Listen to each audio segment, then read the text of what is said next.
Bueno, pues vamos a dar inicio a este conversatorio de gestión, producción y políticas culturales, que el nombre suena bastante técnico, pero en realidad vamos a hablar de cómo hacer producción en México y en España y no morir en el intento, ¿no? Cómo lograr concretar los proyectos. Ese es el motor de la charla.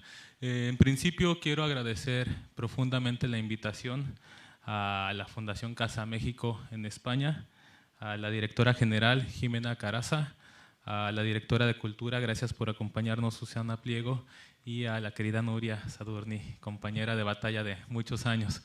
De nuestra parte, yo me presento, soy Eric Pérez, estaré moderando, aquí siendo un poquito el guía de este conversatorio, y vengo representando a Ajedrez Eventos Producciones, una empresa de gestión, de producción y de consultoría en temas culturales en México. Somos una agencia de la cual hablaremos un poco más adelante, que nos dedicamos justo a esto, a la gestión, a la mediación cultural, a la vinculación de proyectos. Me permito presentar a nuestros talentosos y destacados panelistas de hoy. Voy a ir en el orden como los tengo hacia mi izquierda y presento primero a María Dolores Gaitán. María Dolores Gaitán es pianista y gestora cultural. Es reconocida como una de las top 100 mujeres líderes en España. María Dolores es fundadora y directora del Festival Internacional de Piano de Guadalquivir, con sede en España, Italia y México. Ha sido premiada con el Hasdai Ibn Shaprut y el reconocimiento de marca España. Además, dirige la agencia creativa Aló Gaitán, que se especializa en eventos intersectoriales de alto nivel. Bienvenida, María Dolores. Presento a la maestra Lucía Bebiá, productora y empresaria. Lucía Bebiá es fundadora de Iberarte América Latina. Es una empresa clave en la promoción y distribución de artes escénicas españolas en Iberoamérica desde 1994. Ha promovido más de 100 giras teatrales y de danza, incluyendo la exitosa gira de Goya en 1997. Su trabajo ha sido fundamental en el desarrollo de artistas como Antonio Canales, Sala Varas, Ara Malikian, consolidando la presencia del arte español en toda la región y en otros continentes. Bienvenida. Fabián Ojeda Villafuerte, técnico en producción teatral y gestor cultural.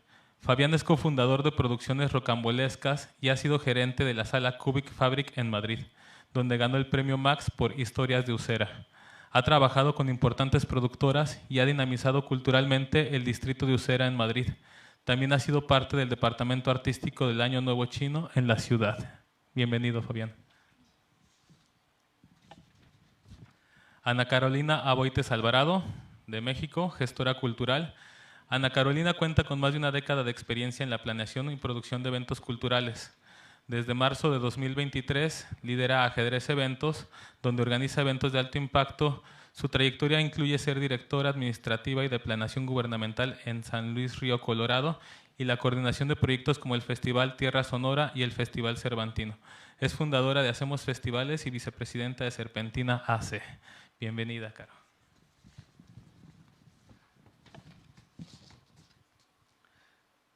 Voy a iniciar la charla con un panelista que estuvo presentado, es el 1, 2, tercero de la foto, y que es el dueño y fundador de Ajedrez Eventos, que por cuestiones personales, familiares, de emergencia no pudo asistir hoy. Pero iniciaré la charla con un pequeño texto que nos envió y después ya abrimos formalmente. Habla Pablo Fernando Ramírez Alcázar. Primero, quiero expresar a ustedes, colegas, anfitriones, amigos entrañables todos, que lamento profundamente no poder acompañarlos hoy en este evento tan importante para nuestro quehacer profesional. Pero asuntos familiares delicados me exigen el 100% de mi atención en estos momentos.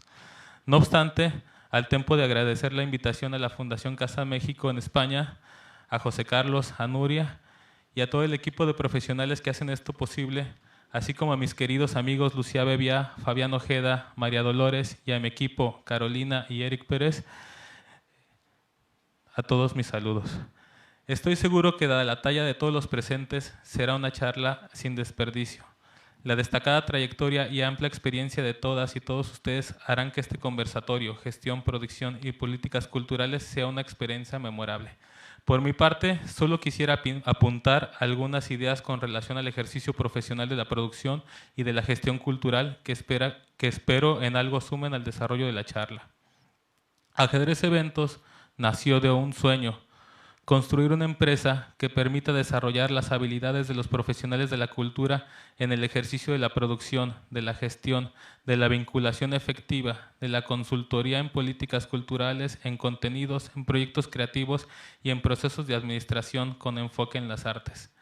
Estoy plenamente convencido de que si el motor que mueve una idea es un sueño, es la pasión, pero también es la estructura, la proyección, la disciplina, la planeación. Desde esa base, cualquier sueño se verá realizado. Es por lo anterior que me siento plenamente orgulloso de hablar de una década de trabajo ininterrumpido desde el ámbito de la cultura. Son 10 años de vida de ajedrez, pero más de 15 años de mi trabajo como agente y mediador cultural, hacedor de proyectos gubernamentales, privados, nacionales e internacionales. En todos estos años me he podido sostener gracias a 3 constantes: vocación, resistencia y amistades. En conclusión, el trabajo de los profesionales de la cultura debe de partir de una firme vocación, de una planeación dedicada, de una disciplina absoluta, de una eficiente red de aliados. Todo esto sumado a una inversión siempre en riesgo, a la fe que uno le imprime a los proyectos por los que apuesta y a una capacidad de resiliencia notable. Mi más profundo agradecimiento a todos por escucharme desde la distancia. Les dejo mis sinceras disculpas y mi cariño. Bueno, esa es la presentación de Pablo Fernando, lo que me da pie a iniciar con este conversatorio. Efectivamente, el trabajo de la producción, cuando se percibe hacia afuera, muchas veces dicen, es productor, la debe de pasar muy bien, ¿no? Pero la producción es mucho un trabajo de ir cuesta arriba, mucho un trabajo de tener muchos elementos en contra y tener las habilidades necesarias para ir sorteándolos. De esto nos van a hablar nuestros compañeros panelistas, primero en la primera etapa del conversatorio, desde su propio ámbito de trabajo, desde la empresa que ellos han creado, cómo lo han logrado sostener y cómo después han logrado vincular e incluso insertarse en distintos mercados internacionales. Para ello tendremos unos 15 minutos por cada uno de ustedes. Y en la segunda parte ya dialogaremos cómo este trabajo de la producción y de la gestión implica no solo trabajo individual, implica redes colaborativas, implica mucho desgaste creativo, implica también pues mucho riesgo en muchos sentidos, pero que cuando se logra hacer ya de manera sistemática, estructurada, puede rendir grandes beneficios y sí, claro que se puede vivir dignamente de un trabajo de esta naturaleza. Empezamos con María Dolores. Hola, buenos días a todos y muchas gracias por la presencia, a Ajedrez, por supuesto, por la invitación y a todos mis compañeros que tengo aquí junto, que son grandes profesionales de este sector de la cultura, y qué maravilla, ¿no?, que podamos dar voz también a una profesión que quizás puede ser una gran desconocida y que no ha tenido su sitio, su posibilidad, ¿no?, de comunicarla en voz alta y que tengamos un poquito más de conocimiento del trabajo que realizamos. Y, como no, a Casa México por acogernos en esta maravillosa enclave que nada más entrar, te deja enamorarte sin duda de las maravillas, ¿no?, a nivel cultural que posee México, y que es una alegría poder compartir cómo a través de la cultura podemos unir y podemos trabajar en esa cooperación internacional. Yo soy pianista y directora, fundadora del Festival de Piano Guadalquivir, un festival internacional, y voy a intentar hablar lo más resumidamente posible, porque cuando tenemos o creamos un hijo siempre queremos decirlo todo y ser escuetos nos cuesta un poquito de trabajo. Pero sí es verdad que cómo nace es importante también que os lo cuente, y cómo ha vivido diferentes etapas, y en esas etapas lo que es la gestión, lo que es el análisis de, digamos, de un pueblo, de una situación histórica, geográfica, influye, ¿no?, en poder trabajar y desarrollar el trabajo como gestora cultural.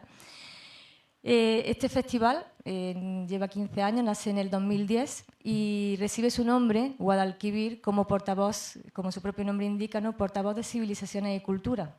Es el río Grande, para aquellos que no lo conozcan, que atraviesa toda la provincia, ¿no?, de la región de Andalucía. Y con ese leitmotiv, cuando me encuentro en Italia haciendo un máster pianístico, me doy cuenta de la importancia, ¿no?, de lo que estaba viviendo en ese momento en el centro Europa y cómo quería yo que la gente de mi territorio pudiese disfrutarlo, pudiese absorberlo, ¿no? Eso se une a que, bueno, llego, doy un concierto como pianista y me encuentro que hay una demanda grande hacia este festival sobre la música clásica. Entonces me hace ponerme ese punto de interrogación y decir, bueno, aquí hay que trabajar este aspecto porque hay una necesidad de nueva sangre, de esa frescura, ¿no?, de otro tipo de música que no solamente el que estaban habituados a escuchar, como es el flamenco. Así nace este Festival Internacional de Piano, en el que utiliza el propio instrumento como un recurso de diálogo y cooperación entre distintos países, pero sobre todo como una implementación nueva para llevar lo que es la música clásica como ese hilo conductor que trabaje la universalidad de lo que es la música de raíz para llevarla a esa música de vanguardia. No sé si me he explicado bien, pero era como uno de los principales motivos artísticos, ¿no?, y también como gestora. ¿Qué sucede? Empieza siendo un festival muy humilde. En ese momento yo no soy gestora, yo soy artista, pero detectaba, ¿no?, que había ciertas dificultades y sobre todo que había que llenar las salas de conciertos, ¿no?, y había que atraer a la gente.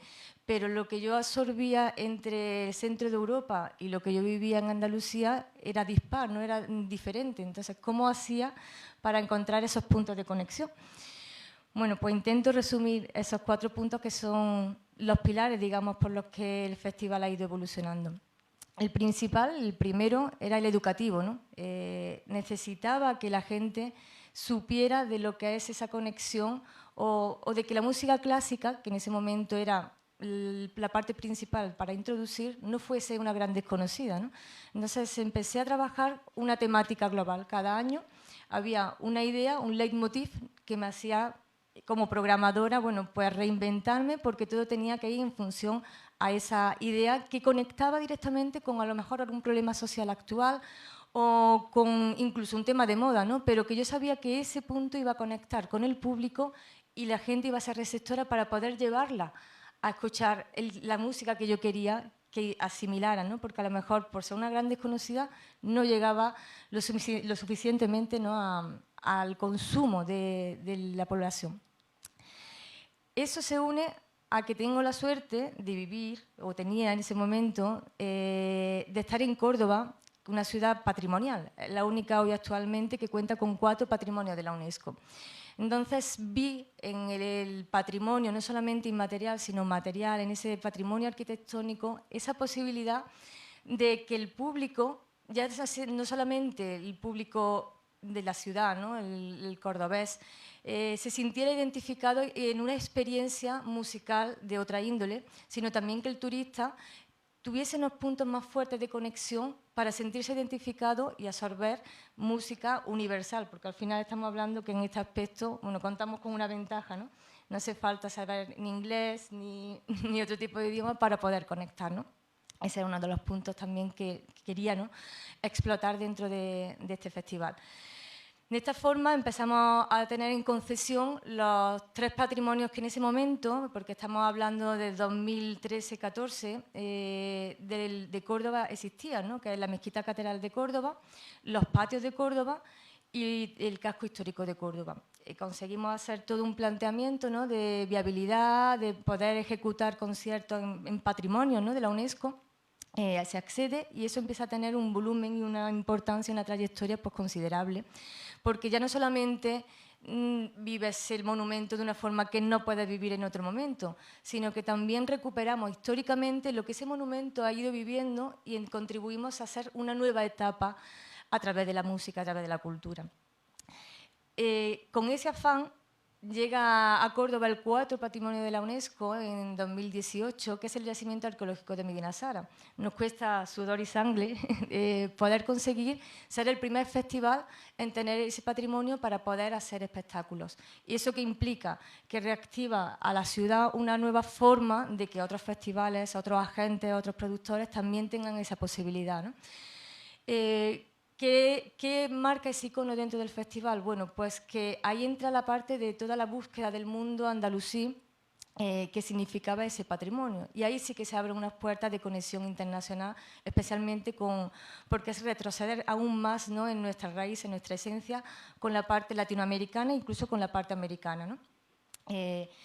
Entonces, por ese lado, intentamos, digamos, conectarnos primero con la ciudad con la que yo tenía más relación, en la que viví durante 15 años, que es Italia.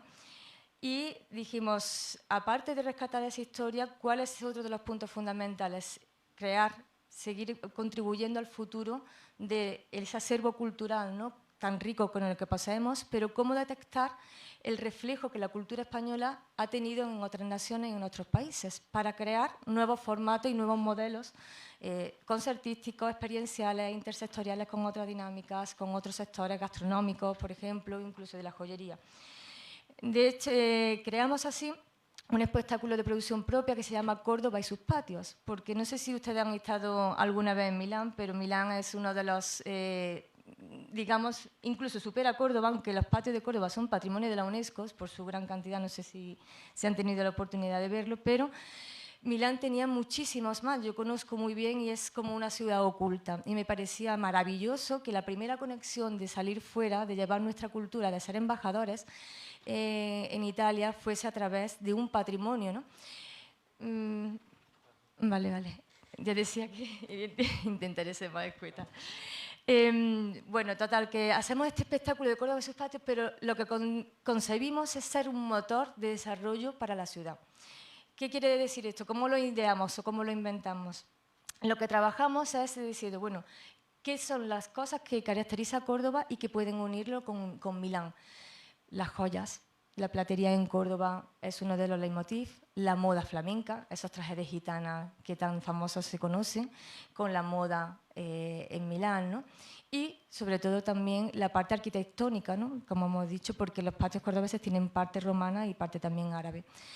Nos llevamos este espectáculo magnífico, hacemos una simbiosis, bueno, pues con Acción Cultural Española, trabajamos con entidades gubernamentales, con la embajada, lo hacemos durante la Fiesta Nacional de España, el 12 de octubre allí en Milán, y con uno de los, bueno, espacios también más emblemáticos, que es el Auditorio Sinfónico de Milán, de la Verdi. Allí hacemos este espectáculo, pero lo hacemos de una forma intersectorial. Trabajamos la moda, hacemos en plena Semana de la Moda de Milán, en pleno Instituto Cervantes, montamos una exposición con todos estos elementos joyeros y de diseño, con una performance musical. Es decir, entrelazamos e intentamos crear nuevos clichés o nuevas formas de poder absorber la cultura en otro país, pero que se sienta identitaria y partícipe de ello. Fue un éxito. Y bueno, pues a partir de ahí nos dijimos, esto necesita no quedarse solamente en este país, sino poder desarrollarlo de una forma más consistente. Así que trabajamos primero para evolucionar en ese pasaje en conseguir conceptos revolucionarios. Empezamos a trabajar con piano en las calles. Fuimos los primeros que en España traemos este concepto de Piano City en Madrid, que vosotros seguramente lo conocéis. Pues nosotros fuimos los primeros en traerlo porque yo trabajé directamente con el creador, ¿no?, de Piano City en Alemania y en Italia. Y lo derivamos al piano móvil. Pusimos un piano en lo alto de un autobús. Nos decíamos que estábamos locos, ¿no? Diciendo, un piano en el autobús. El autobús es turístico, ¿no? Sightseeing. Y decía, no, todo turista que llegue a la ciudad de Córdoba tiene que absorberla a través de la música. Y entonces, esa fue la iniciativa. Gracias a eso ganamos el 8º premio ASDAI IMSAPRUT, que es un poco difícil de pronunciar, por la innovación, la creación e intentar sacar de la música clásica de su zona de confort, pero sobre todo nutrirse de otras disciplinas y de la música identitaria, porque no olvidemos que al final el motivo de la cooperación, ¿no?, es la identidad y cómo nos sentimos identitarios y cómo nosotros nos hemos relacionado, hemos tenido esos puentes, esa conexión con otras culturas. Pasan unos cuantos años, seguimos consolidando, hay un público sólido y entonces llega el momento en el que yo empiezo a trabajar con musicólogos como Antonio García de León o con Antonio Manuel y también trabajo con el Ejército de España. Eso que me permite, dirán, bueno, ¿qué tiene que ver el Ejército, no? Que a nivel pianístico me hacen una comisión para poder investigar en todo el archivo y el legado histórico de cómo el ejército, cómo la música castrense ha preservado el patrimonio cultural y artístico y musical de nuestro país. Y que parece que nosotros escuchamos música militar y estamos escuchando solamente bandas, y no es solamente eso. Entonces empieza una labor de investigación profunda sobre el rescate de esa música de raíz del Caribe afroandaluz, que es en el que esos viajes de ida y vuelta que tan conocidos son actualmente, y cómo eso ha influido en el continente americano, ¿no? Entonces eso nos lleva a empezar a investigar y a hacer proyectos, ¿no?, de nueva creación donde unen los elementos más simbólicos e identitarios que tenemos. En esta ocasión era el fandango, la música de raíz mexicana con la música española, la música andalusí y esa influencia también africana y norteamericana. Nos lleva a unir y a estrechar lazos con México y de hecho, bueno, pues el año pasado estuvimos trabajando con el Instituto Nacional de Bellas Artes, estuvimos en el Palacio de Bellas Artes haciendo, bueno, la clausura del festejo de los 95 años de la Orquesta Sinfónica Nacional de México y tuvimos la oportunidad, bueno, pues de llevar música mexicana y música española en una manifestación, ¿no?, una clausura, ese broche de oro, ¿no?, que nos llevaba en este viaje transatlántico. Así que, bueno, ese fue el primer punto de conexión fuerte y a partir de ahí, bueno, se está derivando toda una acción de cooperación, primero con ajedrez y espero que con estas magníficas, ¿no?, acciones de diálogo y de interacción, bueno, pues puedan surgir nuevas fronteras, o surgir, no, quitar esas fronteras y bueno, sobre todo poder llevar en el 2026, con un año tan importante como el 250 años de independencia de España y Estados Unidos, unir esfuerzos entre México y España para llevar lo que es la importancia del mundo hispano a través de su cultura, a través de su música, hacerla universal dentro de todas las capacidades que tenemos aquí los que estamos en esta ponencia y bueno, pues disfrutar de la cultura internacional. Así que nada, esa ha sido mi experiencia y muchísimas gracias. Muchas gracias, querida María Dolores. Bueno, pues ya estamos apuntando algunos conceptos que vamos a hablar un poco después, pero sí, todo proyecto tiene que tener ese arraigo, esa pues, parte de educación, formación, vinculación con lo local, con lo regional y después la transportación, ¿verdad? Adelante, por favor, maestra Lucía Bebia, que nos va a hablar de su propia experiencia. Muchísimas gracias. Cuando dicen que hay que contar por dónde empezamos, yo me tengo que remitir a 34 años atrás, porque soy la más mayor de todos. Y realmente lo que sí he podido observar en toda esta trayectoria es el gran cambio, sobre todo que se ha producido en México en la contratación de las artes escénicas, ¿no? Pero voy a empezar por el principio, que es por donde empecé yo, aunque en realidad a veces me sabe mal porque cuando uno tiene tanta experiencia, que es la inevitable cuando has hecho casi 1000 representaciones en el territorio latinoamericano, pues obviamente tienes una experiencia, aunque solo sea porque lo has hecho tú como mujer y con una empresa privada, ¿no? Yo empecé dándome cuenta que cuando vivía en Ecuador, entre Ecuador y Colombia, dándome cuenta que las artes escénicas era muy difícil de programar fuera de los festivales.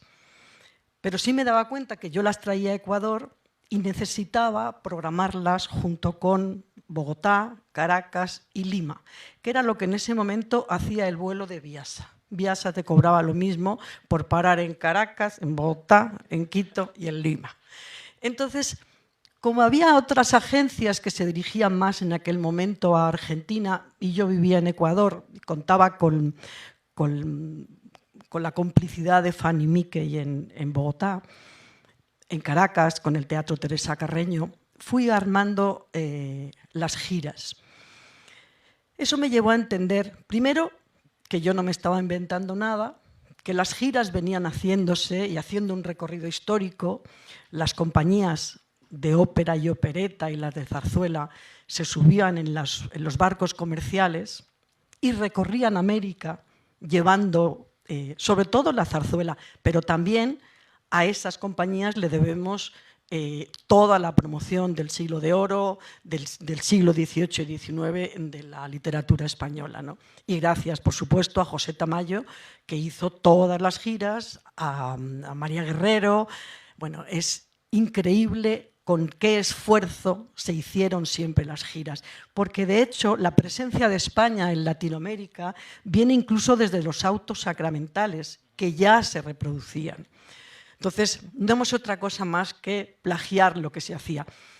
Yo en aquellos años, que todavía había foto de carrete y fax, no sé si alguien se acuerda que eso existía, pues se me ocurrió que la mejor manera era hacer un censo de los teatros latinoamericanos, que no estaban registrados en ningún censo.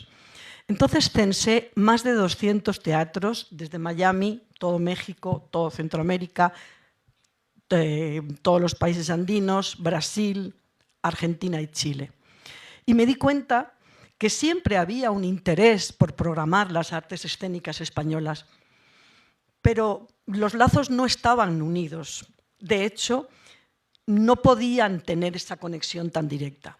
Pero siempre fue, y esta es una frase que repito desde entonces, fueron iniciativas latinoamericanas y no españolas las que han permitido la presencia de las artes escénicas españolas en Latinoamérica. ¿Y por qué repito lo mismo después de 20 años? Y después de 30. Porque todavía hoy, desde España se sigue respondiendo a preguntas o intereses de Latinoamérica.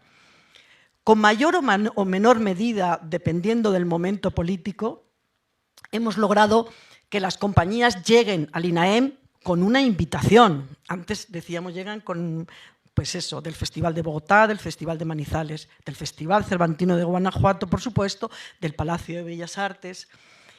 Y ese requerimiento desde Latinoamérica tiene una respuesta a través de las compañías en el INAEM.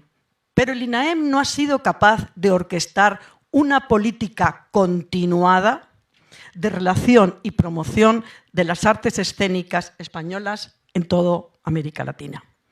Yo lo he hecho con una empresa privada. Entonces, a partir de ese censo, conseguí resolver en cada país con qué podíamos contar para presentar las artes escénicas. Un poco me subí al vuelo de algunos promotores culturales, pero que no hacían teatro, hacían Joan Manuel Serrat. Y yo dije, alguien que programa Serrat me va a caer bien. Entonces llegaba allí y ahí hice esa primera gira sobre Goya, que se hizo con el Teatro del Temple de Zaragoza, protagonizada por José Luis Pellicena, y recorrimos toda América en una gira absolutamente inocente. O sea, yo no sé cómo nos pudimos ir. Llevábamos 2.600 kilos de exceso de equipaje sin declarar. Nos presentábamos en los aeropuertos con esa cantidad de kilos. Yo conocía los teatros, pero no había ido nunca con tantos kilos de exceso de equipaje presentados en un aeropuerto. Pero era otro momento. Era otro momento, pues desde eso fue en el año 97. Era otro momento en que tú llegabas a un aeropuerto y podías convencer al personal de turno que eras unos teatreros, que estamos de gira, que por favor no nos cobres.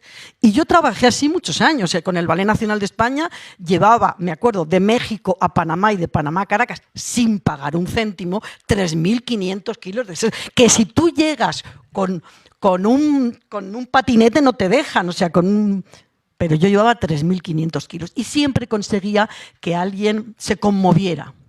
Hoy necesitamos estructuras muy profesionales para poder hacer una gira. Ya no nos sirve eso de llegar al aeropuerto. Yo llegué en esa gira de Goya no solamente con la escenografía y vestuario, yo llegué con los caprichos y los desastres de la guerra de Goya que nos prestó el Ayuntamiento de Fuendetodos y yo los declaré como calendarios.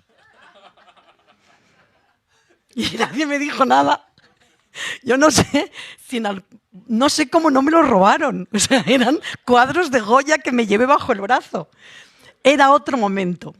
Pero por eso te digo que, bueno, a veces la experiencia se puede resolver al final como una soberbia, porque uno le han pasado tantas cosas que las ve venir de otra manera, ¿no?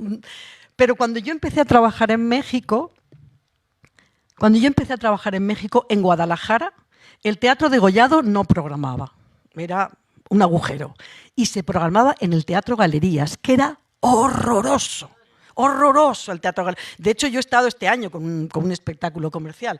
Pero claro, en Guadalajara ahora tenemos el Conjunto Santander de las Artes Escénicas y todo lo que nuestro querido, de verdad, o sea, brillante Raúl Padilla, en paz descanse, hizo por esa ciudad. O sea, la Universidad de Guadalajara, a través de la UDG, ha sido capaz de reconvertir esa ciudad y ese público, ¿no? Con esa cantidad de teatros maravillosos para todos los gustos. O sea, hay de todos los niveles y para todos los gustos.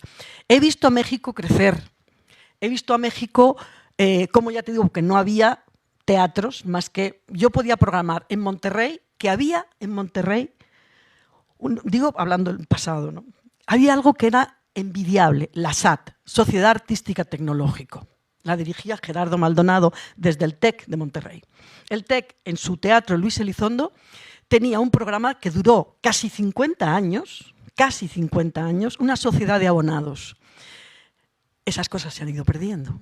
Esa sociedad de abonados era capaz de decir con mucha antelación, bueno, este año vamos a programar esto y esto y esto, y los abonos ya estaban prevendidos, por lo tanto tú llegabas, da igual si era con el Ballet Nacional, con la música de Vicente Amigo, felicidades, con Antonio Canales, con Sara Varas, con gente que aún no era conocida, pero como la sociedad de abonos ya te lo podía comprar.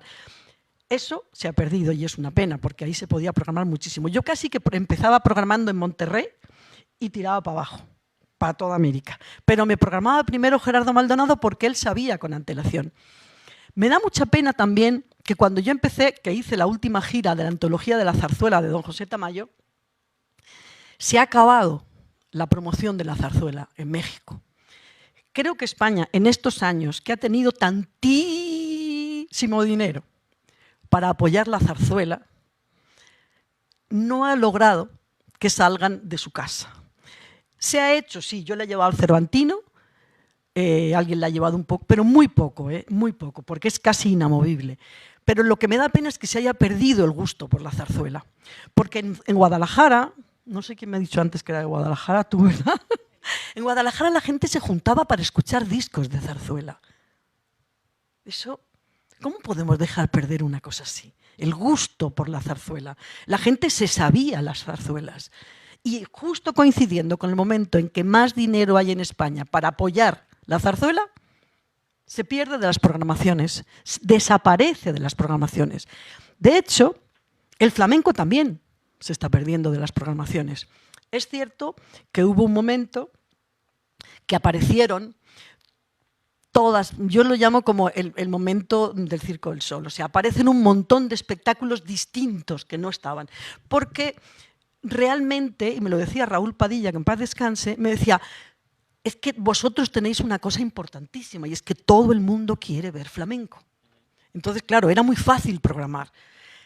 Programábamos por género, una cosa que es muy difícil, porque si tú quieres promocionar a un autor, un cantante, da igual si es Bisbal, si Bisbal no ha colocado un disco en ninguna radio, tú no lo puedes llevar.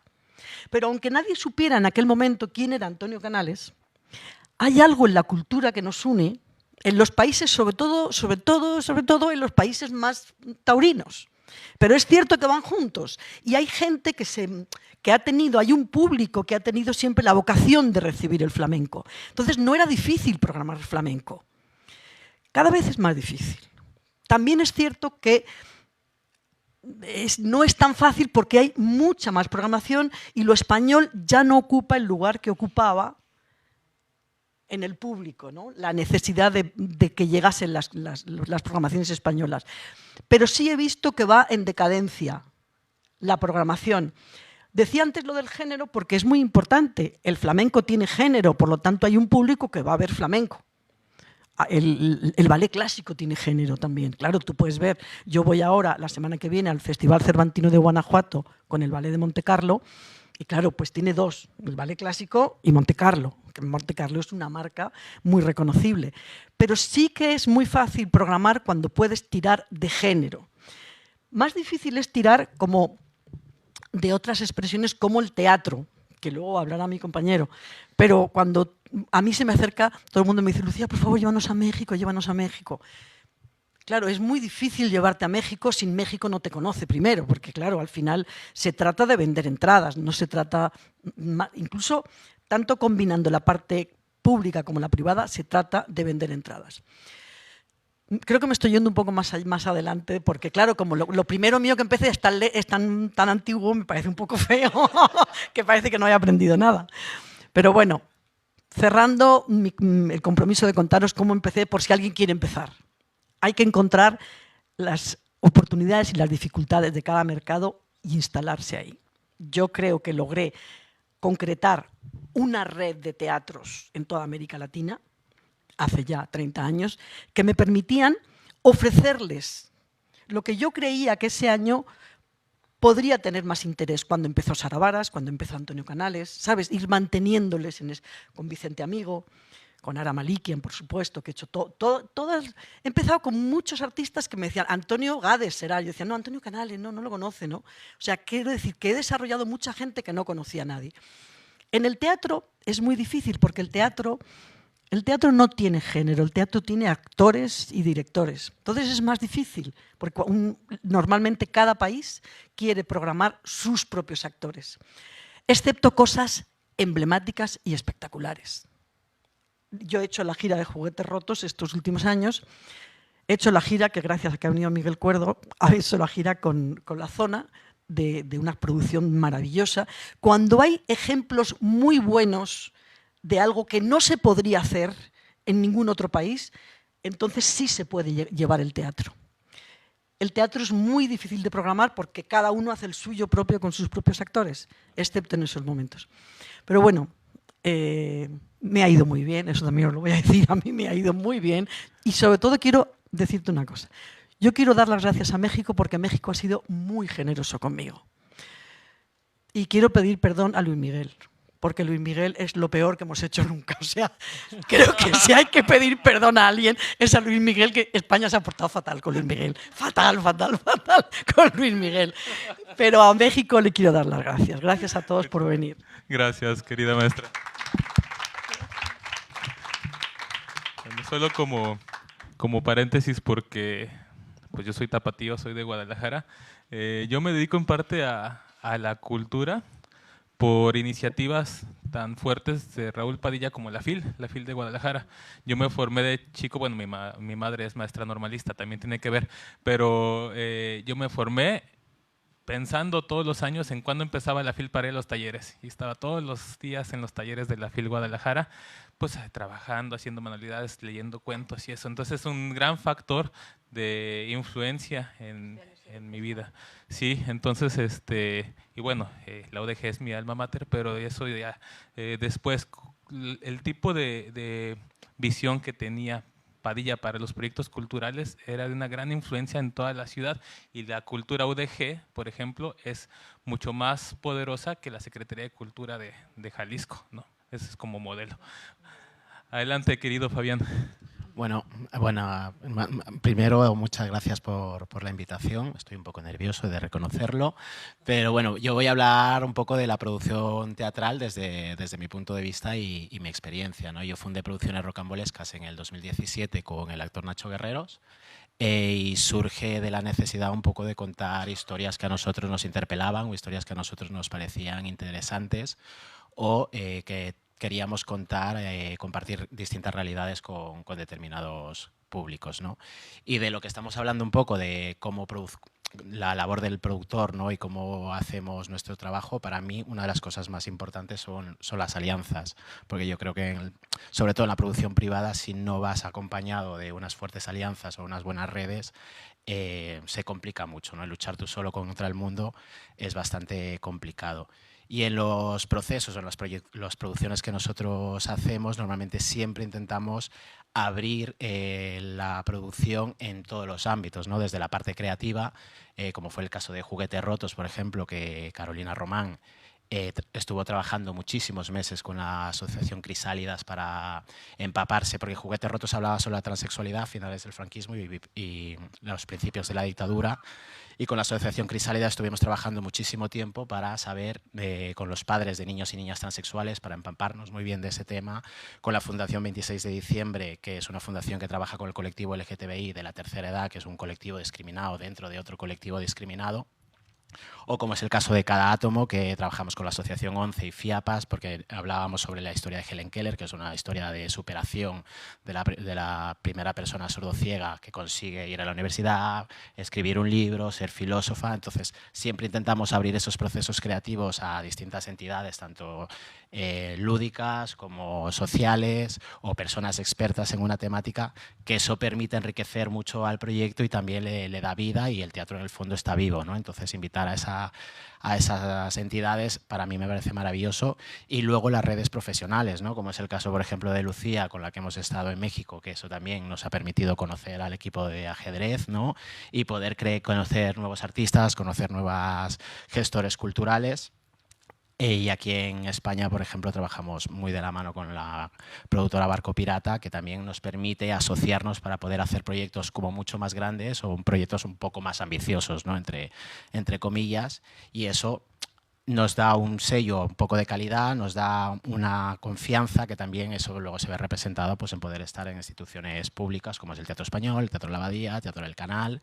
Y para mí eso es lo importante de lo que yo hago, y sobre todo porque la producción, desde como yo lo vivo por lo menos, parte de una parte muchas veces sola, desde que tú coges un texto, te lo lees y dices, hostia, esto me ha tocado o esto necesito montarlo, y empiezas tú a generar tu maquinaria de a ver quién lo dirige, qué actores, tal, y vas formando un equipo que al final son los que te soportan el trabajo que estás haciendo y consigues ponerlo, ¿no? en el escenario. Y para mí mi labor, que es la que más me encanta de todas, es ese primer movimiento, ¿no? Ser el inicio de todo y apoyarte tanto en tu gente, en entidades, en profesionales, en expertos, en gente con mucha experiencia para poder llevar un proyecto a cabo, y que creo que ahí está, para mí, por lo menos el éxito de muchas producciones. Luego puedes acertar o no, pero por lo menos el éxito de satisfacción de decir, mira qué bien me ha quedado, es eso, y el poder apoyarte sobre todo en esas redes. Muchas gracias. Muchas gracias, Fabián. Bueno, pues Pablo no estaba tan equivocado en su carta de inicio, ¿no? Hemos hablado aquí de pasión, de red de aliados, de políticas culturales o las fallas en las políticas culturales que requieren que la gente entre a sustituir o suplir esos huecos. Y pues ahora toca el turno de Ana Carolina Aboites, por favor. Gracias. ¿Me escucho? Sí, ¿verdad? Hola, muy buenas tardes. Primero que nada, agradecerles su presencia en este viernes. Estamos muy contentos de estar por acá y, por supuesto, recibir la invitación de Casa México. Pues para nosotros es todo un honor estar y, bueno, vernos acompañados por los maestros aquí en este conversatorio. Mi nombre es Carolina Aboites, como ya lo mencionaba Eric. Actualmente soy la directora general de Ajedrez, Eventos y Soluciones.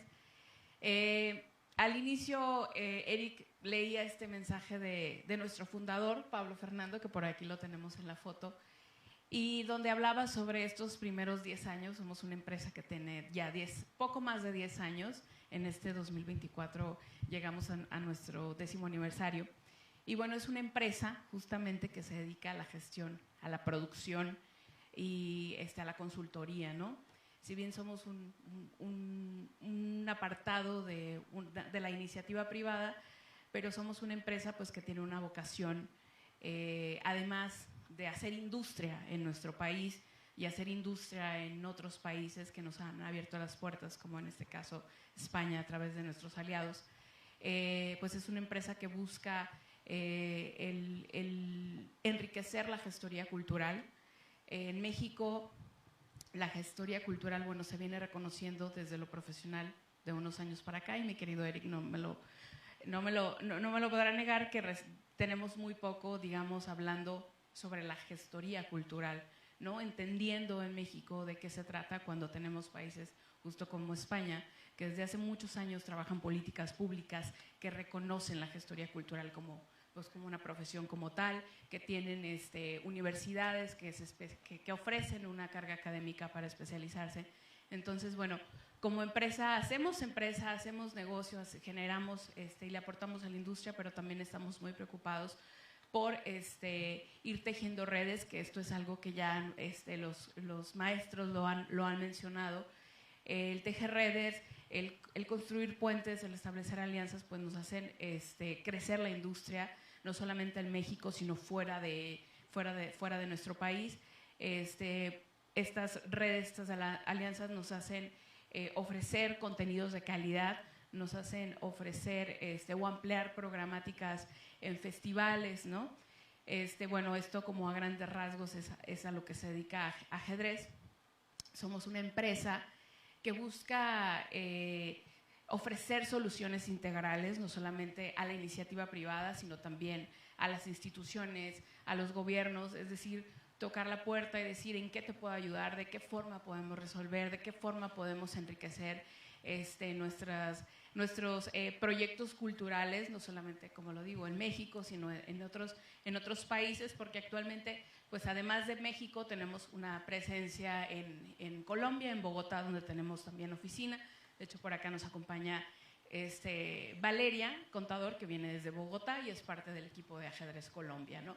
Entonces, lo que hemos buscado y propuesto como empresa es ser justo estos solucionadores estratégicos, porque difícilmente podemos resolverlo todos nosotros solos, ¿no? O sea, como empresa, como gestor cultural, como profesional, difícilmente podríamos lograr concretar un proyecto por nosotros mismos. ¿Por qué? Porque hay muchos factores en el aire que luego pueden ser algún tipo de bloqueo, algún tipo de impedimento. Háblese de temas de permisos con gobiernos, temas de derechos de autor, porque luego cuando queremos trasladar producción a otro país hay que entrar a revisar derechos de autor en el otro país. Y bueno, por eso es importante ir sumando amigos en los diferentes países para poder concretar los proyectos, ¿no? Es así como Ajedrez en estos 10 años ha tenido pues participación en diferentes proyectos, tanto en México como fuera, desde la parte de la programación con talento, desde la parte de la producción técnica, de la operación, del financiamiento, desde el establecer o poner en común, poner en acuerdo a diferentes empresas, instituciones, amigos, ¿no? Generar estas amistades para hacer que la cultura tenga movimiento, que las artes tengan movimiento en diferentes latitudes, puntos geográficos, ¿no? Ajedrez durante estos años pues ha generado amistades muy profundas, y aquí tenemos ejemplos que ahorita, previo a este conversatorio, nosotros teníamos otro conversatorio aquí parados, justo como dibujando estas nuevas alianzas y la importancia del por qué circular y del por qué compartir, ¿no? La maestra ahorita nos da un gran ejemplo de su trabajo en Latinoamérica con este censo que en su momento ella realizó, y que obviamente para los que ahora nos dedicamos a esta industria, a la gestión cultural, pues es un gran antecedente y es un gran aporte a lo que hacemos hoy en día, ¿no? Entonces, como empresa, pues buscamos justo ser aliados, ser amigos para el gobierno, para cualquier institución educativa, para la iniciativa privada también, en cualquier punto pues del mundo donde nos inviten, porque hemos tenido no solamente presencia en Colombia, también por ahí, bueno, ahora acá en España, Brasil, recientemente Japón, estuvimos por ahí en el Festival de Hiroshima. Entonces, bueno, hemos ido sumando porque creemos que la cultura pues no tiene limitantes, el poder ser circular las artes, las expresiones artísticas de los diferentes países, pues no hay limitantes, ¿no? Más bien las limitantes se resuelven justo construyendo estos puentes, justo tejiendo estas alianzas que hemos hecho a lo largo de 10 años como empresa, cabe aclarar, pero bueno, nuestro fundador y su servidora tienen más de 15 años dedicándose a esto, con antecedentes pues en la institución, en el gobierno, y siendo partícipes de proyectos pues bastante significativos, ¿no? Hay mucho que contar de ajedrez y por supuesto desde la parte individual, tanto de su fundador Pablo Ramírez y su servidora Carolina Boites, pero creo que ahorita vamos a adentrarnos en materia y bueno, esto es lo que les quería compartir sobre la empresa y aliado, se los digo, tal cual, somos un aliado para quien lo necesite en México y por supuesto en otros, bueno, en Colombia también y por supuesto en otros países. Muchas gracias. Gracias, querida Caro. Bueno, pues esa es la primera parte, ya nos conocemos, ya sabemos lo que hacemos y cómo le hacemos. Básicamente la historia del gestor, del profesional de la cultura, le dicen de muchas maneras, mediador cultural, agente cultural, gestor cultural, pero en realidad es la persona que incansablemente va a hacer que el proyecto ocurra. Esa persona necesita estar súper enfocada en lo que está haciendo y ver todo el panorama de oportunidades que tiene, las herramientas que tiene al alcance, las verdaderas posibilidades que tiene, no fantasear, que es una parte importante, es decir, sí tener una visión, sí tener una ambición, pero trabajar con las herramientas que tiene efectivamente a la mano. Después, encontrarse de gente a la que hay que convencer. Yo tengo un amigo muy querido que me dice, yo quisiera ser también gestor cultural y eso, pero yo no tengo estrella o encanto, ¿no? Le digo, pero puedes encontrar a alguien que sí lo tenga y él convence por ti.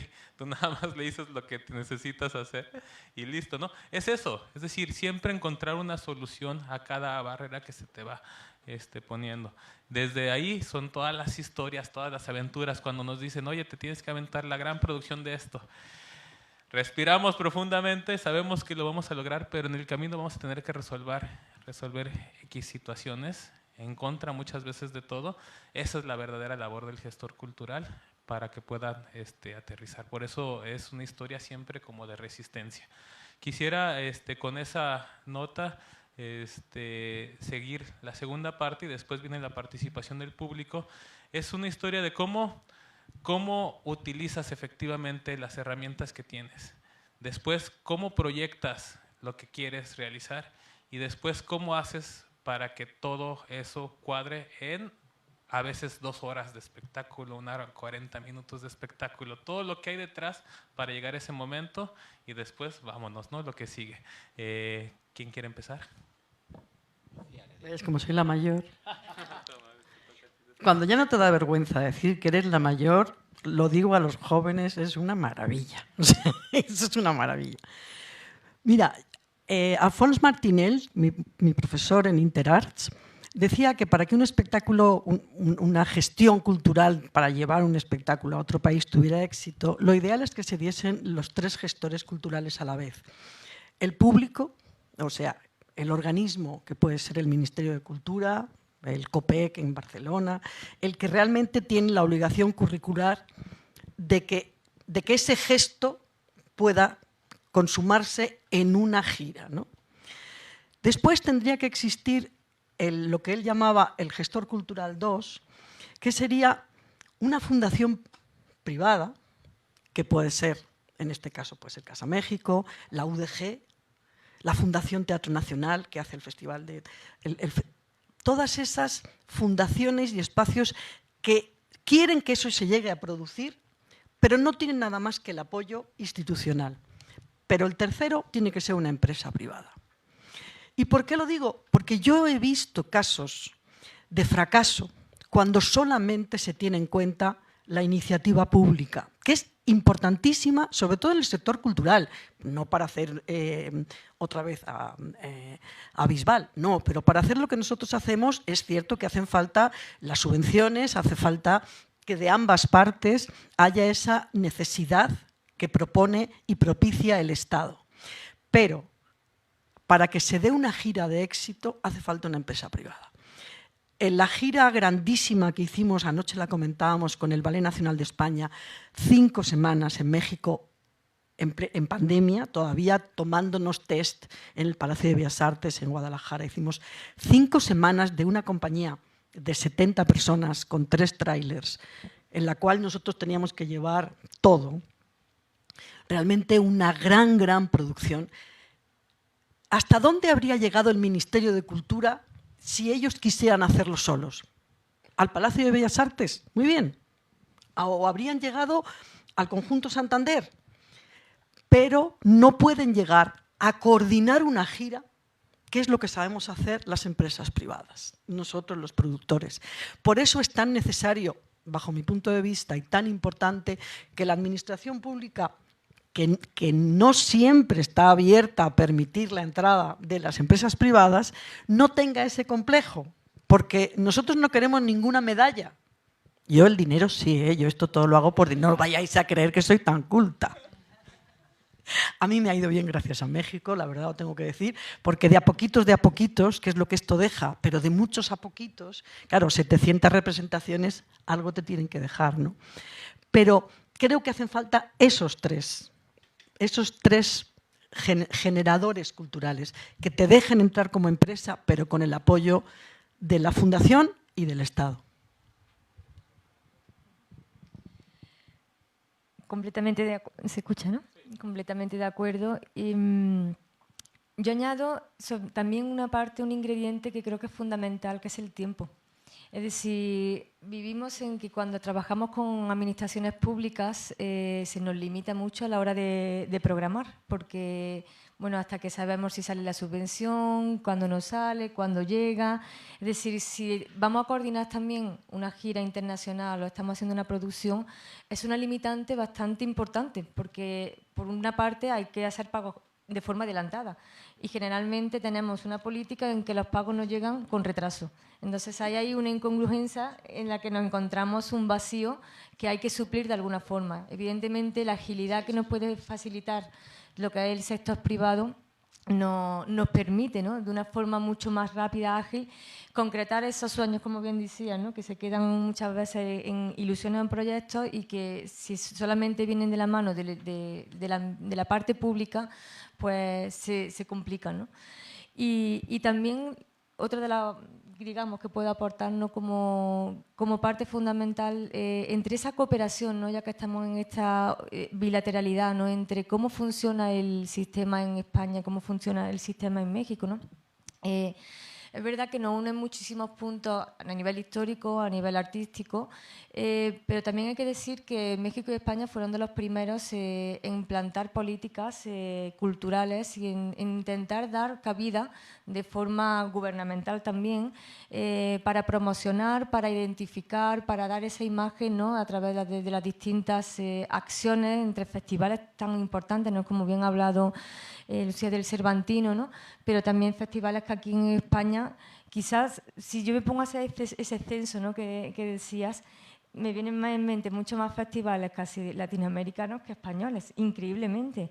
Entonces, hay una parte que hace muy bien, yo desde que tengo un contacto más estrecho, más reciente, digamos, desde hace 2 años, pero sí es verdad que admiro, porque ellos saben trabajar su identidad y su imagen, porque al final que es lo más reconocible y con lo que nos sentimos más partícipes. Y eso lo hacen con un esfuerzo titánico de invertir, ¿no?, en nuevas tecnologías, invertir en comunicación, en posicionamiento, etcétera. Y aquí viene esto que he dado un poquito de la vuelta, ¿no?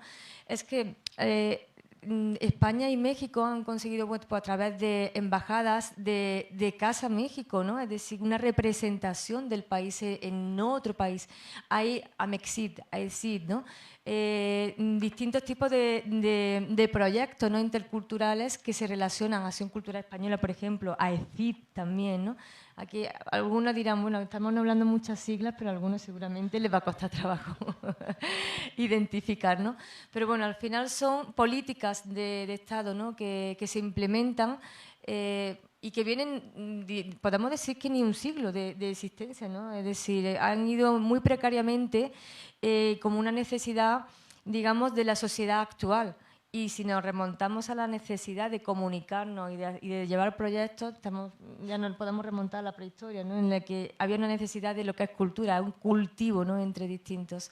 Entonces, eso tiene un gran peso, una gran importancia, pero extrañamente, como incluso la parte de la zarzuela, tenemos todas las herramientas a disposición a nivel diplomático, a nivel privado, a nivel de evolución de la profesión del gestor cultural. Entonces, ¿cómo encontrar, ¿no? Yo pongo ese punto de interrogación, esa conexión para que esto fluya de una forma más sencilla, ¿no?, y no tan dificultosa y sobre todo para generar al final la parte que se resume todo, que es la parte económica. Sin eso el sueño no se materializa, ¿no? Yo simplemente a colación de lo que decías de lo del tiempo, creo que también es muy importante, y lo hablábamos antes, ¿no?, lo de la profesionalización, que el tiempo también conlleva a sentarte desde la producción, a hacer un buen diseño de producción, es decir, sentarte, ver unos calendarios, ver una financiación, ver cuándo, cómo lo vas a recuperar, los plazos de las subvenciones, si lo tienes que adelantar, cómo lo tienes que adelantar, ir a hablar con el banco y decir, oiga, mire usted, tengo esto, adelántemelo y déme una línea de crédito, ¿no? Y hay muchas veces que lo que hablábamos también antes con Lucía es de, tengo este espectáculo y mañana quiero ir a México, y es como, espérate. Primero hay que hacer un diseño y hacer una serie de cosas para poder exportar o para poder traer, o incluso aquí mismo, ¿no?, para poder hacerte una gira tal, y todo eso efectivamente es tiempo, y por eso nosotros normalmente creo que todos trabajamos que 1 año y medio, 2 años vista, y ahora estás sembrando lo que vas a tener dentro de 2 años, ¿no? Y entonces creo que desde la producción es muy, muy importante sentarte tranquilamente, hacer un diseño, y ahí también lo ves si realmente es factible, no es factible, o a lo mejor simplemente el entusiasmo, como decía Eric, te está llevando a un punto que dices, no, mira, tengo el entusiasmo, pero realmente esto a lo mejor va a ser en otro momento, ¿no? Y todo efectivamente es tiempo y planificación. Bueno, respondiendo a las herramientas, ¿no?, que nos preguntas, bueno, coincido completamente con los maestros. Lo que sí considero es que es importante identificar justo cuáles son las herramientas, ¿no? Uno conoce a su empresa, uno conoce a su proyecto y dices, bueno, yo tengo la capacidad de esto, esto y esto, pero creo que es un gran proyecto y puedo sumar, ¿no? Si hay alguna herramienta por ahí que me falte, bueno, puedo hablarle a la maestra, al maestro, ¿Por qué? Porque creo que el proyecto será un gran éxito, y pues mi herramienta ahí es esta relación que tenemos de profesional, ¿no? Creo que por ahí va. Y sumando al tema del tiempo, es súper importante los tiempos, y les voy a poner un claro ejemplo porque es importante familiarizarse con el entorno a donde se quieren a trabajar o tener presencia. En México, bueno, México es un país muy, muy grande, y México, digamos que se puede concebir como el norte y el sur. Su servidora es del norte de México, de la frontera justo con Estados Unidos, allá arriba, hasta arriba. Entonces, en el norte se programa y se trabaja de forma diferente al sur. ¿Por qué? Porque hay un factor que se llama clima y se llama verano, y siempre estamos arriba de los 45, 50 grados, ¿no? Entonces, pasa que llega a México algún proyecto que viene de otro país y que quiere, bueno, girar o que quiere ser programado, pero los tiempos siempre son diferentes en el norte, porque en el norte las programáticas o la temporada de festivales funciona hacia el invierno, y en el resto del país funciona hacia la primavera, por ahí, ¿no? O sea, los primeros meses del año.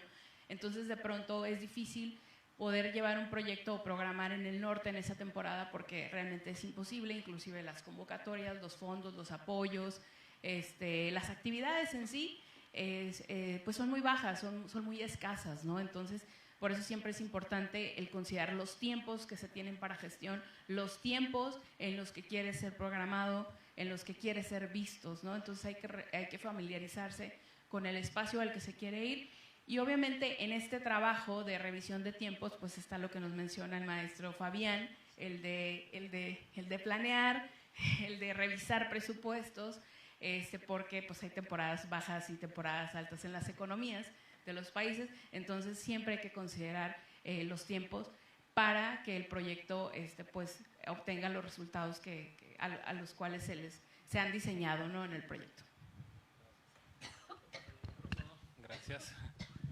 Bueno, no sé si en el público haya alguna inquietud, alguna pregunta específica de las personas que nos acompañan para esta labor de la producción y de la gestión.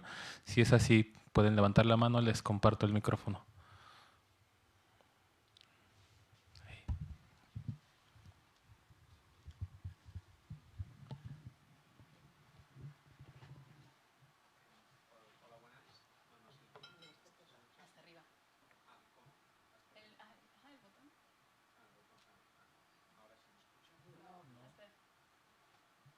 No. Ah, sí, ahora. Vale. Yo me llamo Alejandro Gutiérrez, soy actor y cantante. Me estoy formando ahora en la escuela de teatro de Jacques Lecoq en Francia. Y bueno, como se puede ver, soy muy joven, pero trabajo con actores y artistas que ya tienen pues sus compañías de teatro, y bueno, y me he dado cuenta, o sea, es una casualidad que esté aquí, además, pero me he dado cuenta escuchándoos, sobre todo esto María Dolores, que hablaba que ella es pianista, cómo el productor tiene que desarrollar un gusto por el arte, y una apreciación, y también ser artista.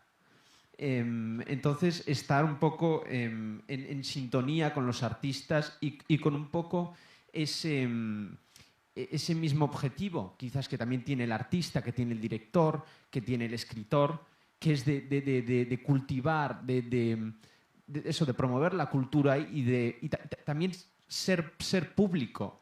O sea, ¿qué queremos ver nosotros en los escenarios?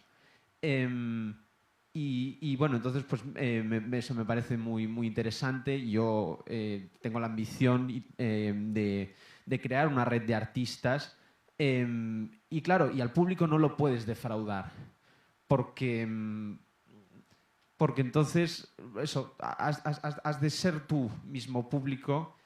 Y bueno, ahora he perdido un poco el hilo, lo que iba diciendo.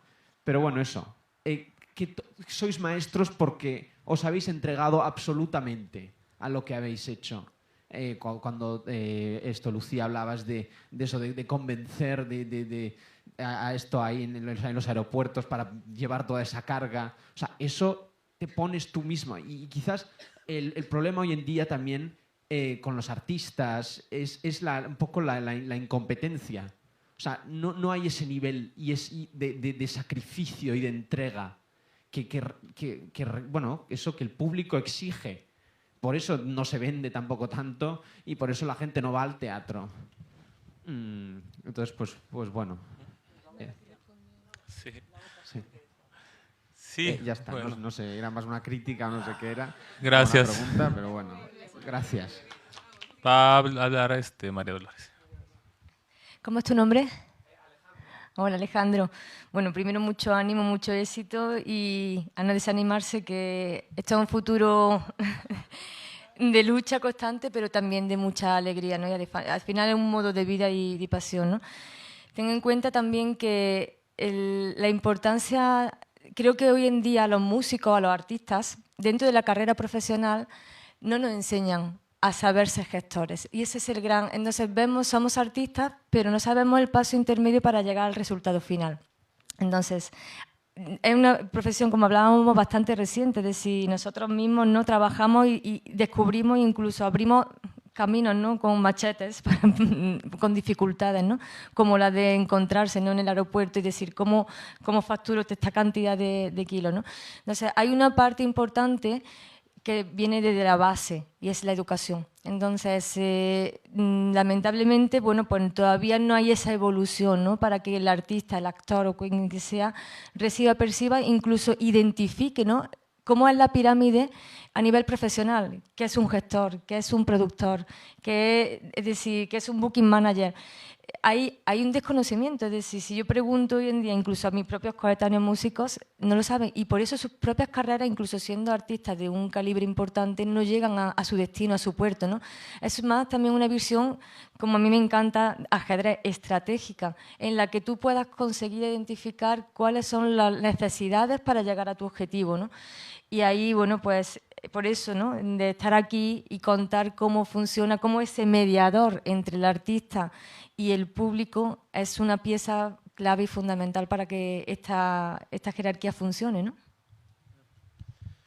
Muchas gracias, María Dolores. Sí, claro, tiene que ver también con cómo funciona el cerebro del artista y cómo tienes que fragmentarlo para que a la vez seas productor y a la vez sea administrador, ¿no? Entonces, si te dedicas plenamente al ejercicio creativo, es un proceso. Después te bajas del ejercicio creativo, cambias el chip y tienes que dedicarte al ejercicio administrativo, al ejercicio de la planeación. Cambias el chip, ya tienes la ruta, ahora tienes que dedicarte al ejercicio de la producción. Por eso es tan importante que tengas compañeros de viaje, ¿no? Esa es la necesidad real de los compañeros de viaje, porque entonces ya vas acompañado en ese proceso. De otra manera, pues sí, hacerlo tú solo, podrías lograrlo, obviamente, pero tienes que ir cambiando la forma de que estás pensando, ¿no?, constantemente. Carolina.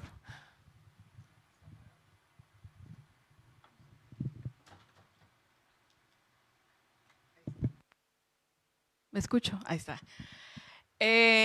Valoro mucho tu comentario, Alejandro. Fíjate que hay una responsabilidad muy grande a nosotros que tenemos ya varios años haciendo esto, y ahorita lo comentaba en corto en nuestro conversatorio que teníamos acá antes de iniciar.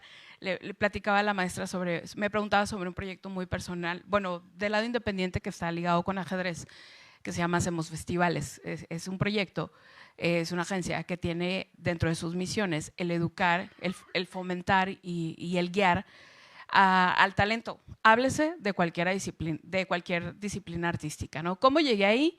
Justo por esto que tú me estás comentando. Uno va exigiendo, durante muchos años me dediqué a curar música y a programar, muchos años. Entonces era una constante con el talento para mí, o sea, siempre había detalles. Entonces, en algún momento dije, a ver, o sea, ¿qué está pasando que el talento no nos responde a nosotros de la forma en la que quisiéramos, ¿no?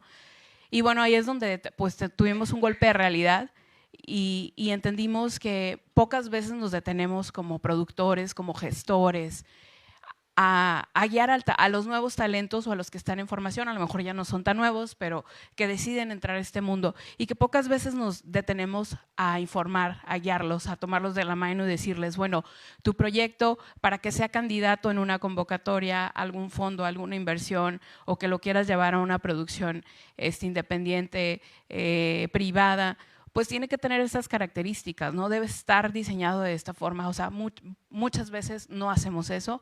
Creo que es un compromiso, una responsabilidad adquirida, no escrita, que todos los que nos dedicamos a esto tenemos. Hay mucho trabajo por hacer. Me queda claro que el talento, que los artistas son excelentes, saben perfectamente lo que ellos tienen que hacer, pero justo estos apartados que menciona Eric, la parte de una planeación, de una administración, de una parte financiera, donde tienes que salir de tu papel como artista, que eso te lo sabes muy bien y te lo vives, te lo conoces, ¿no? Y tienes que salir porque hay otra parte que atender del proyecto, pero nadie te lo dice, ¿no? O sea, hay de pronto algunas, ahora licenciaturas, carreras en la universidad, que ya aborda estos apartados del desarrollo de lo artístico. Falta mucho camino, pero también sabemos que nosotros como profesionales dentro de una industria artístico-cultural tenemos que aportarle a estos talentos que buscan, además de ser artista, ser su propio productor, su propio diseñador, su propio coreógrafo, o sea, ¿sabes? O sea, que tienen que hacerla de todo y sabemos perfectamente que, pues, que de este lado también hay una responsabilidad. Y ahorita se mencionaba, y lo mencionaba Pablo, y lo mencionaban por acá, el tema de la vocación. Realmente este camino no es fácil, eso lo tenemos muy claro, pero cuando te rodeas, como ya lo hemos mencionado, de amigos, de aliados, cuando formas parte de una red, cuando decides preocuparte por hacer red, por hacer comunidad, creo que esa vocación se lleva de una forma bastante ligera, mucha más llevadera y mucho más apasionante, porque no habrá limitante que te detenga.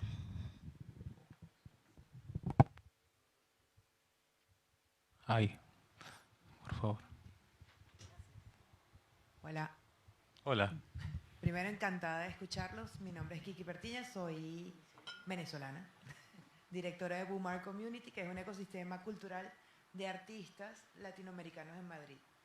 Me encanta lo que están haciendo, me encanta la perspectiva y justamente quería preguntar si hay alguna experiencia más allá de las artes escénicas y la música a partir de lo plástico, porque nosotros trabajamos principalmente con fotógrafos, pintores, etcétera, etcétera, desde digamos, las artes desde esta perspectiva.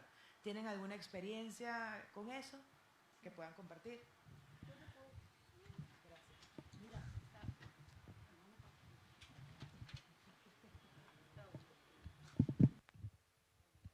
Teneros aquí a alguien de Venezuela, de Caracas, que tanto quiero, de verdad. He trabajado mucho en el Teresa Carreño y estoy recuperando un poco programar otra vez, pero es difícil, ¿no? Pero yo trabajaba muchísimo en el Teresa Carreño. Todos los artistas han pasado por allí. Lo que te quería responder... Ay, perdón. ¿Qué habías dicho? Ah, las artistas plásticas, verás.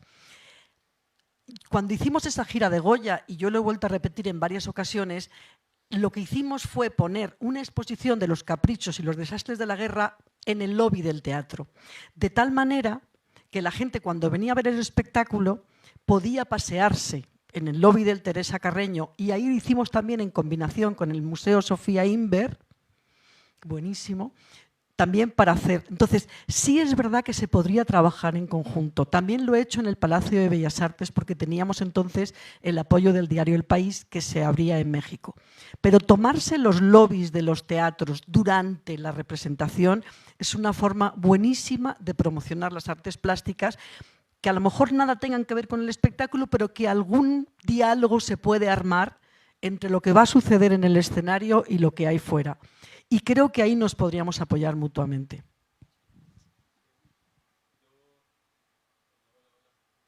Es que se tarda en reaccionar. Listo. Sí hay mucha experiencia, pero hay aquí en el público alguien que tiene mucha más experiencia. Me va a odiar por pasarle el micrófono, pero se llama Nuria Sadurni y se dedica exclusivamente a eso. Bueno, hay muchas instancias, ¿no? En México había un gran apoyo de parte de muchas instituciones que ya mencionaron aquí. Por ejemplo, en relaciones exteriores, a través de la MEXID, se daban muchísimos apoyos como vuelos de avión o transporte de arte vía valija diplomática muchas veces para que viajaran las exposiciones a embajadas y a consulados de todo el mundo.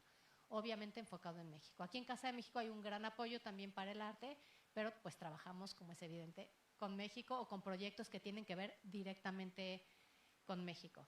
Cada vez es más complicado, los espacios cada vez están más reducidos y cada vez se le da más prioridad a exposiciones colectivas de artistas que a individuales. Entonces, yo sé que está difícil el tema de la cultura. Yo aquí, además de responder esa parte, quería yo hacer una pregunta respecto a la programación, que a mí, que tengo esta gran curiosidad. He estado en reuniones con programadores, por ejemplo, en Estados Unidos, que funcionan muy bien para generar alianzas. Entonces todo el mundo te da el tour de los teatros, como ustedes ya saben cómo funcionan. Te dan el tour de todos los teatros, todo el mundo presenta los espectáculos que tiene, y después la idea de todos es que de todos estos países presentes, pues alguien te invite a presentar un espectáculo con la gente de tu país. Todo el mundo tiene dinero de su país para ejercer, siempre y cuando te inviten. Y en casi todos los países, por lo menos en América Latina y sobre todo en México, y lo vemos también aquí desde Casa de México, que a pesar de que tenemos un financiamiento privado, es complicado traer grupos grandes. ¿Cómo se está haciendo para que no se pierdan los espectáculos de grandes dimensiones? Cuando yo trabajaba en relaciones exteriores, por ejemplo, todavía nos tocó una época de bonanza económica donde pagábamos a compañías de teatro de 20 personas para que se fueran a China y dábamos 20 boletos de avión y 20 hospedajes. Eso se acabó, evidentemente. Ahorita, si alguien quiere venir a presentar una obra de teatro, por ejemplo, aquí a Casa de México, pues tiene que ser una obra pequeñita con poquitos actores, tanto por el espacio como económicamente hablando. ¿Qué está pasando con esos grandes espectáculos? Porque mover un monólogo o mover una compañía de 3 actores es siempre más sencillo. ¿Qué pasa con estas grandes producciones como las Lo tengo. Vías?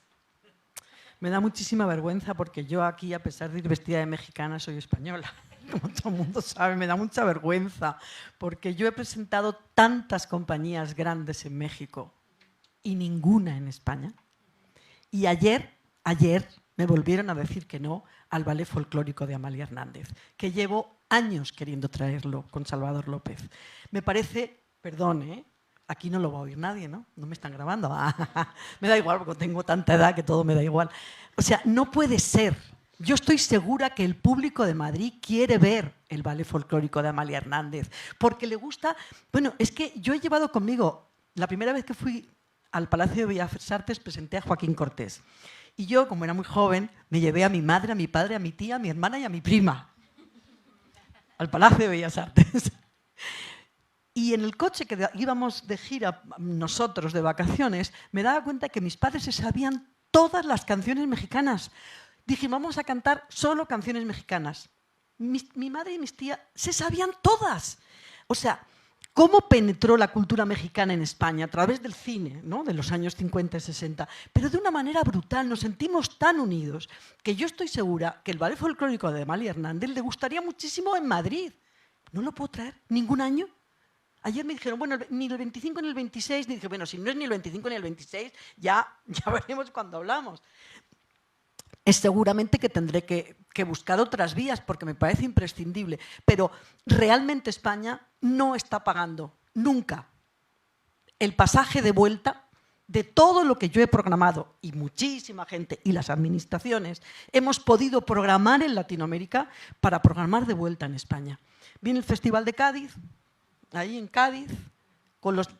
A veces, con perdón, pero con manifestaciones, como tú dices, muy pequeñas porque no tiene dinero para más. Pero ¿cómo es posible que yo pueda hacer el Ballet Nacional de España en el Palacio de Bellas Artes y no me diga el Teatro Real, o el Teatro Español, o el Teatro del Canal, o el teatro, que me digan, vamos a traer algo tan importante como el Folclórico de Amalia Hernández o como cualquier otra cosa grande? Sí que se puede pagar. De ida y de vuelta se pueden pagar. O sea... yo consigo hacer rentables giras que va mucha gente. Lógicamente, es necesario, sobre todas las cosas culturales, que la taquilla no va a ser tan fuerte, hace falta que el Ministerio de Cultura aporte pasajes de avión y carga. Pero, como hizo el Ballet Nacional de España, 5 semanas en México, o sea, hicimos 16 funciones. Es una barbaridad con tanta gente. Sí hace falta ese apoyo. Y luego hay otra cosa que le quería decir a Alejandro. Hace falta vocación, y la vocación es parte de un rasgo de la personalidad. O sea, tienes que tener... Yo recuerdo trabajando con Marcel Marceau, que era un señor, cuando yo lo conocí tenía 72 años, me parecía viejísimo, entonces ahora ya no me parece tanto. Pero a mí ahora me parecen viejos los que son mayores que mi madre, nada más. Los de 88 para arriba. Pero Marcel Marceau me dijo... Es que yo tengo que hacer todo con 72 años. Yo promociono mi empresa, yo promociono la academia de Marcel Marceau de Mimodram. O sea, él seguía haciendo toda la parte de la gestión cultural para que se mantuviera viva la obra de Marcel Marceau. El artista de hoy no puede quedarse en una cosa como Ojalá venga mi mamá manager, mi productor, y me lo resuelva todo, y este es un gran resolutor como tú decías antes, de psicólogo de los propios actores. Yo creo que las compañías hoy, los actores y los músicos, también tienen que tomar en su mano su propia promoción, que hoy se puede, a través de tu propia comunidad con las redes sociales. No puedo decir que yo te llevo a México, pero si en México no te conoce nadie. Intenta tú ver cómo te puedes mover. Yo estoy abriendo ahora una fórmula nueva con la gente joven, y es que tú te hagas famoso primero, a través de mandar muchísima información por redes sociales. Y después el público va a querer ir a verte, por tanto te van a querer contratar. Porque cada vez el dinero público va a ser menor. Y eso nos tenemos que preparar, porque el dinero público cada vez nos llega a lo más justito. Entonces sí creo que hay un reto importante en esta nueva generación para que el artista no se quede anclado en el artista, que forme parte de la gestión con los productores. Me quedé pensando justo en lo que dices, querida Lucía, y en la pregunta de Nuria, y tiene que ver con lo que ya habías apuntado antes, que se necesita la iniciativa privada sí o sí, porque ahora para las instituciones es muy fácil delegar la responsabilidad con el pretexto de presupuesto limitado, y entonces te dicen, pues te apoyo, yo quiero traer la Guelaguetza, ok, yo tengo la Guelaguetza, te la traigo, cuesta 6 millones, ¿no? Ok, nada más puedo aportarte $500,000, dice el gobierno, ¿no? Haz tú todo lo demás y después me vienes y me visitas. Y esta transferencia de responsabilidad es lo que en políticas culturales no se ha entendido. Tiene que haber una reforma en las instituciones culturales que les permita a estas figuras dialogar con los patrocinadores, con otras, y no delegar toda la responsabilidad al programador. Porque entonces a ti te toca triple chamba, y cuando logras los patrocinios, hay gente interesada, yo te financio con 2, yo con 3, yo me endeudo, viene la Guelaguetza y entonces el gobierno trajo a la Guelaguetza, ¿no?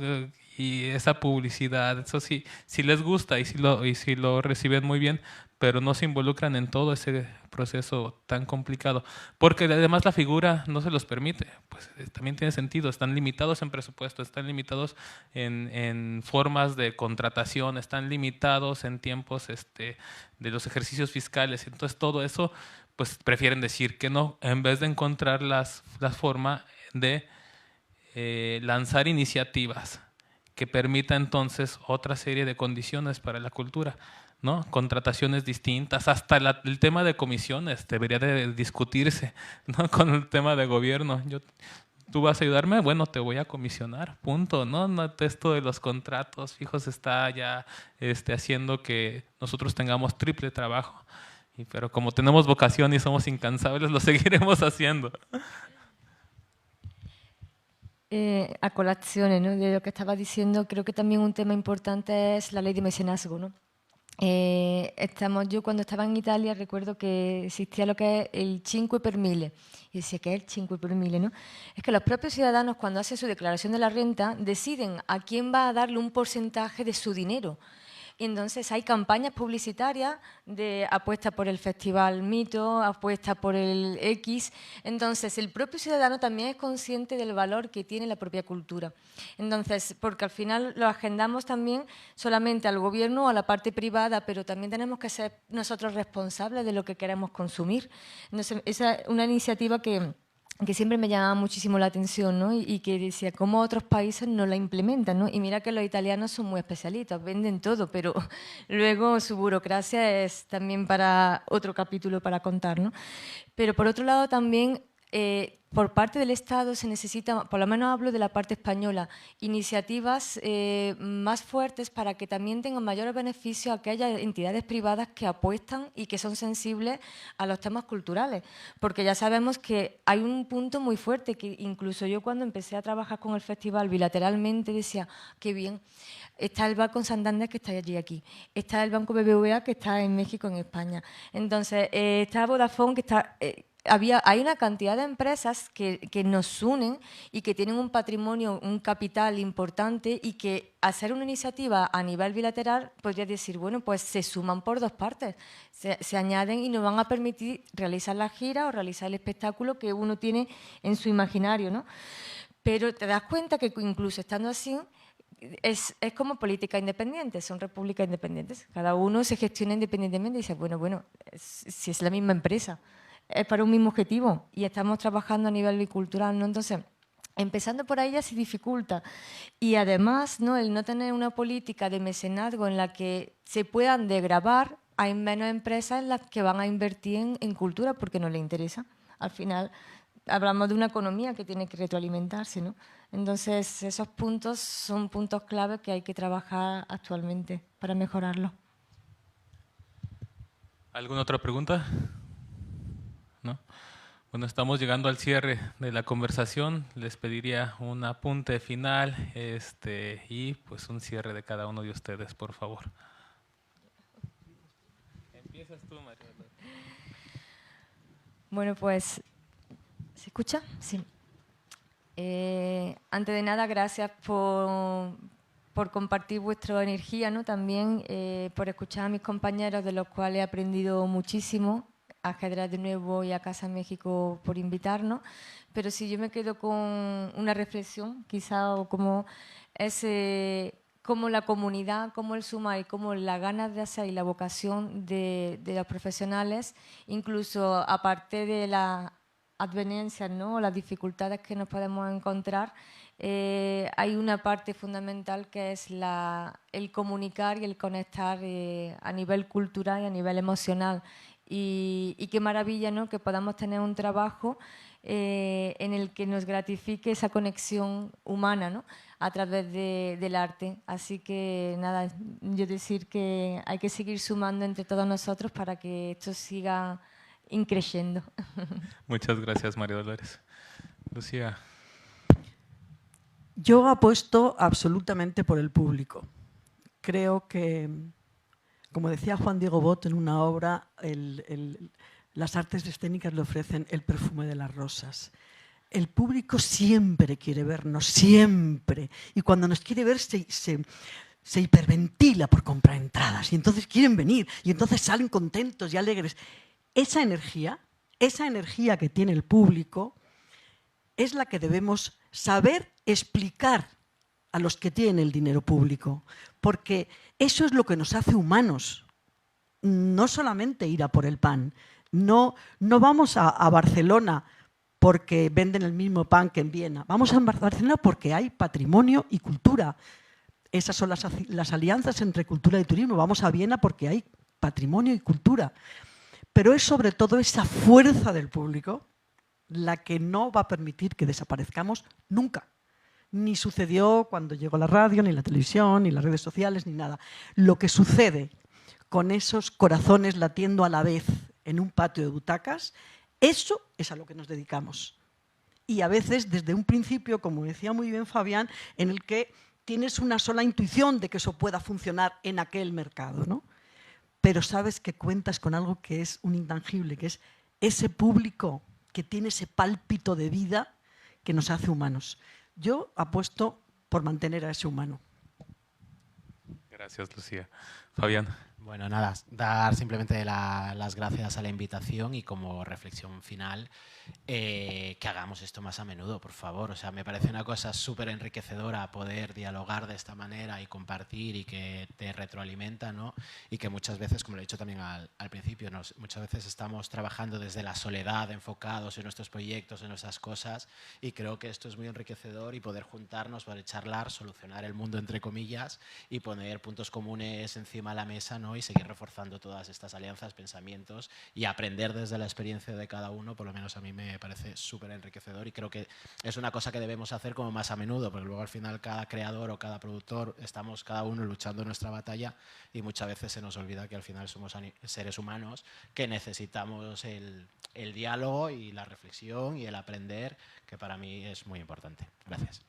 Muchas gracias, Fabián. Caro. Bueno, igualmente agradecer a Casa México en España, a ustedes de verdad por su tiempo, porque bueno, Sé que de pronto tenemos varios compromisos en el día a día y de verdad valoramos el hecho de que estén aquí. Y bueno, yo cierro simplemente recordando que siempre vamos a tener un aliado, siempre vamos a tener un amigo, que un no, una puerta cerrada no los detenga. Somos una industria muy fuerte, los que nos dedicamos a las artes, a la cultura, y el mayor ejemplo que les puedo ofrecer es un 2020 y se llama pandemia, que fue esta industria la que sostuvo a la gente, que fuimos los que nos pusimos creativos a través de las redes sociales, los que ofrecieron conciertos vía streaming, los que buscaron monetizar esos views, ¿no? O sea, fue esta industria la que hizo que no nos volviéramos locos, encerrados en nuestras casas, en nuestros espacios. Entonces, tenemos que ser creativos, tenemos que encontrar soluciones para poder avanzar, para poder seguir ofreciendo, para poder seguir diseñando, programando contenidos, para seguir atendiendo a un público que es muy demandante, que es muy cambiante. Entonces, bueno, busquemos estos aliados, construyamos redes, construyamos puentes, y siempre de verdad va a existir alguien que esté de acuerdo con su idea, que sea igual de apasionado, que tenga esta vocación, aunque no conozca mucho sobre luego no entienden sobre a lo que nos dedicamos en el arte y la cultura, pero siempre va a haber alguien que les pueda extender esa mano amiga. Muchas gracias, Caro. Bueno, pues nos despedimos. Hay una última pregunta por allá, una última intervención. Cuidado, Caro. Sí, hola. Pues eso, sí, lo que decíais, que al final el arte es hospitalario, el arte consuela, el arte nos hace falta. Y el productor, el manager, el artista tienen que ir de la mano. O sea, pienso en Clive Davis, en David Foster, en Rick Rubin, o sea, que relanzaron artistas como Johnny Cash, como Whitney Houston, descubrieron artistas como Whitney Houston. O sea, hay que tener una apreciación y ser artistas también, y ser creadores y hacerlo por eso, por cambiar el mundo, porque también nutrir a ese público que viene a vernos, hacerles descubrir un mundo, porque vivimos en un mundo hoy en día, pues eso, con la comparación, quiero ser mejor, pero también desde una compasión, desde una entrega y de querer, pues eso, sensibilizar a los empresarios, que también son parte del público, y eso, y llegarle a la gente, hacerlo por algo más que bueno, que claro, el dinero sí, pero sí, eso, promover la belleza y hacer este mundo un mundo más sensible y mejor. Nada, claro. Pues, gracias. Pues ese es el camino que hemos elegido todos los que estamos acá, y en ese nos sostenemos porque es el que sostiene nuestra vida, nuestro espíritu, nuestra vocación es esa. Muchas gracias a todos, a todas por acompañarnos en este conversatorio. Ana Carolina, un servidor, venimos de México, entonces vamos a estar aquí otros 20 minutos. Si alguien tiene alguna por ahí proyecto o idea que quiera compartir, con mucho gusto. Las productoras y productores de España también estarán aquí unos 10 minutitos con nosotros conversando un rato. Y Paula Valeria viene de Colombia. Si alguien tiene interés en tener ahí alguna propuesta, proyecto por allá, con mucho gusto estaremos aquí atendiendo un ratito. Muchas gracias. Un aplauso fuerte para las panelistas. Muchas gracias.